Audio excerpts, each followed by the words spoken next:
آج کے دن اس چیز کو ختم کر کے اللہ کے رسول کی صلہ رحمی والی سنت کو انشاءاللہ ہم نے زندہ کرنا ہے.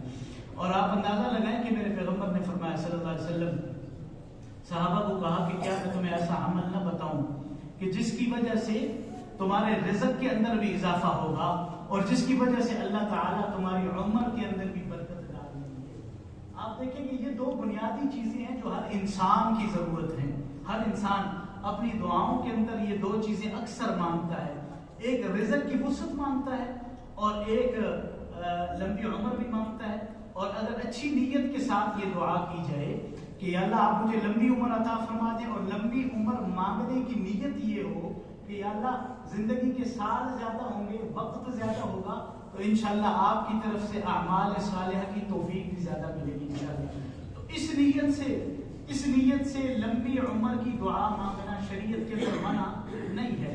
تو حضور نے صحابہ سے کیا فرمایا کہ کیا میں تمہیں ایسا عمل نہ بتا دوں کہ اگر تم وہ کرنے لگ جاؤ تو اللہ تعالیٰ تمہاری ان دو چیزوں میں برکت دے دے گا. پہلی چیز رزق کے اندر اضافہ ہو جائے گا، اور دوسری چیز تمہاری عمر میں اللہ برکت ڈال دے گا. صحابہ نے عرض کیا رسول اللہ ضرور بتائیے.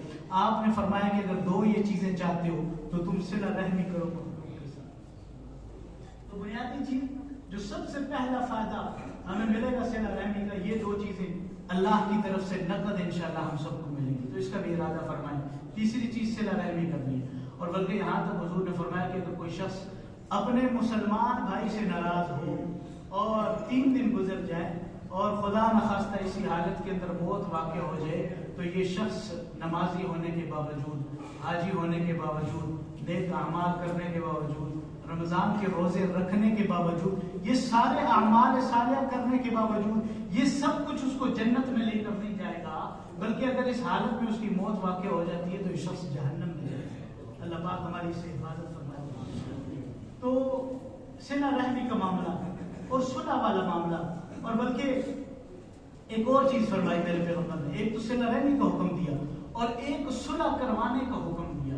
یعنی دو اگر آپ کے بھائی ناراض ہیں اور آپس میں رنجش ہے، دوست ہیں، رشتہ داروں کے اندر کوئی ایسے ہیں، تو آپ نے فرمایا کہ صلح کروانے کے اندر یہاں تک آپ نے گنجائش دے دی.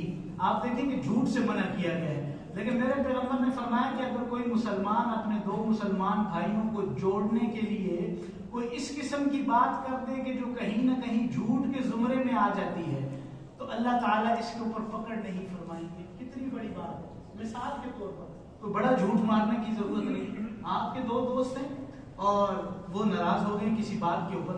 آپ اگر کسی ایک کو یہ کہہ دیتے بھائی آپ اس سے ناراض ہیں، وہ تو آپ کی بڑی تعریف کرتا ہے اور بڑے اچھے الفاظ میں آپ کو یاد کرتا ہے اور دعاؤں میں آپ کو یاد کرتا ہے، اور دوسرے سے بھی یہی کلمات کہہ دیے جائیں کہ وہ بڑے خیر سے آپ کا ذکر کرتا ہے دوستوں کی مجلس کے اندر. اس طرح سے اگر ان کی دنیا ختم ہونے میں اس قسم کی کلمات کہہ دیے جائیں تو اللہ تعالیٰ کی